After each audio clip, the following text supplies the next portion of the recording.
বন্ধুসকল আজিকালি বিভিন্ন ধৰণৰ ষ্টাইলিছ ঘড়ী ওলাইছে যেনেকৈ আপোনাৰ হাত ঘড়ী ডিজিটেল ঘড়ী তাৰপিছত ৱাল ঘড়ী আৰু বিভিন্ন ধৰণৰ ষ্টাইলিছ ঘড়ী আছে কিন্তু ঘড়ীবোৰত যে আমাৰ AM PM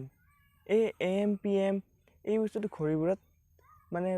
কিহৰ বাবে থাকে আমি সকলোৱে জানো কিন্তু AM PM ৰ ফুল ফৰ্ম আজিলৈ বেছিভাগ মানুহে নাজানে মই নকওঁ যে গোটেই মানুহে নাজানে কিন্তু 100% or 50% মানুহে নাজানে যে AM PM ৰ ফুল ফৰ্ম কি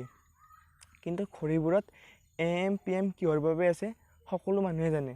যেনেকৈ এতিয়া AM তো ধৰক আপোনাৰ ৰাতি 12টা বজাৰ পিছৰ পৰা দুপৰীয়া 12টা বজালৈ AM তো ঘড়ীবোৰত আমি দেখা পাওঁ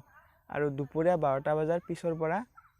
ৰাতি 12টা বজালৈ ঘড়ীবোৰত আমি PM দেখা পাওঁ কিন্তু AM PM ৰ ফুল ফৰ্ম কোনোৱে নাজানে এতিয়া AM ৰ ফুল ফৰ্মটো হ'ল আপোনাৰ এন্টি মেৰিডিয়াম যাক আমি হিন্দীত दोपहर से पहले বুলি কওঁ আৰু ইংৰাজীত বিফৰ নুন বুলি কওঁ আৰু PM ৰ ফুল ফৰ্ম হ'ল যাক আমি ইংৰাজীত পোষ্ট মেৰিডিয়াম আৰু হিন্দীত दोपहर बाद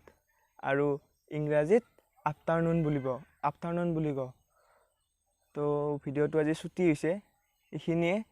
মানে মই জাস্ট আপোনালোকক এইটো ইনফৰমেশ্যন দিবলৈ ভিডিওটো বনাইছোঁ যদি ভিডিওটো ভাল লাগিছে লাইক কৰিব শ্বেয়াৰ কৰিব আৰু এইখিনিত থকা SB চিম্বলটোত ক্লিক কৰি চেনেলটো সাবস্ক্ৰাইব কৰিব